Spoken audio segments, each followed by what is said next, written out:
Kanhangad supply ഓഫീസിന് മുന്നിൽ കോൺഗ്രസ് പ്രവർത്തകരുടെ പ്രതിഷേധം. സംസ്ഥാന റേഷൻ കടകളോട് സർക്കാർ കാണിക്കുന്ന അനാസ്ഥയ്ക്കെതിരെയാണ് പ്രതിഷേധം നടത്തിയത്.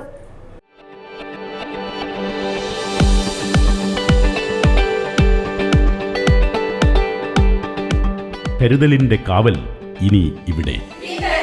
വിൻടച്ച് മൾട്ടി സ്പെഷ്യാലിറ്റി ഹോസ്പിറ്റൽ, കാസർഗോഡ്. പാവപ്പെട്ട ജനതയുടെ അവശ്യ സാധനങ്ങളുടെ കേന്ദ്രമായ പൊതുവിതരണ കേന്ദ്രങ്ങളെ ഇല്ലാതാക്കുന്ന പ്രവർത്തനങ്ങളുമായാണ് പിണറായി സർക്കാർ മുന്നോട്ടു പോകുന്നതെന്നും സ്വകാര്യ കച്ചവടക്കാർക്ക് വേണ്ടി റേഷൻ സമ്പ്രദായത്തെ തകർക്കുന്ന നിലപാടാണ് സർക്കാർ സ്വീകരിക്കുന്നതെന്നും DCC പ്രസിഡന്റ് PK ഫൈസൽ ആരോപിച്ചു.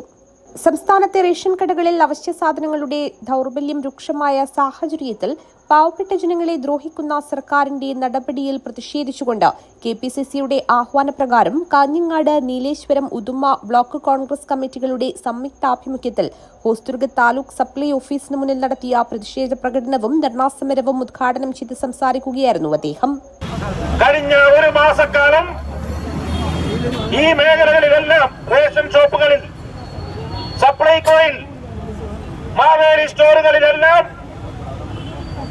സാധനങ്ങൾ സപ്ലൈ ചെയ്യുന്ന ഏജൻസികൾക്ക് കേരളം ഭരിക്കുന്ന പിണറായി സർക്കാർ കോടിക്കണക്കിന് രൂപ കുടിശ്ശിക വരുത്തി.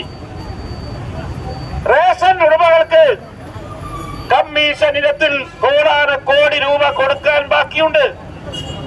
ഈ രണ്ട് കാരണത്താൽ കഴിഞ്ഞ ഒരു മാസക്കാലം സാധനം വിതരണം ചെയ്യുന്ന ഏജൻസികൾ, റേഷൻ ഷോപ്പ് ഉടമകളെല്ലാം സമരത്തിൽ ഏർപ്പെടുകയും റേഷൻ ഷോപ്പുകളിൽ പോയപ്പോൾ ജനങ്ങൾക്ക് ഒരു അവശ്യ സാധനങ്ങൾ ലഭിക്കാതെ ജനങ്ങൾ ഏറെ വലയപ്പെട്ടു. കാഞ്ഞങ്ങാട് ബ്ലോക്ക് കോൺഗ്രസ് പ്രസിഡന്റ് ഉമേശൻ ബളൂർ അധ്യക്ഷത വഹിച്ചു. KPCC secretary M. Asanar, Sevadal board chairman Rameshan Karuvacheri, DCC vice president Sajid Mouval, DCC സെക്രട്ടറിമാരായ PV സുരേഷ്, മാമുനി വിജയൻ, പ്രകാശൻ KP, മഹിളാ കോൺഗ്രസ് സംസ്ഥാന secretary Sindhu K, youth Congress ജില്ലാ പ്രസിഡന്റ് കാർത്തികേയൻ എന്നിവർ സംസാരിച്ചു.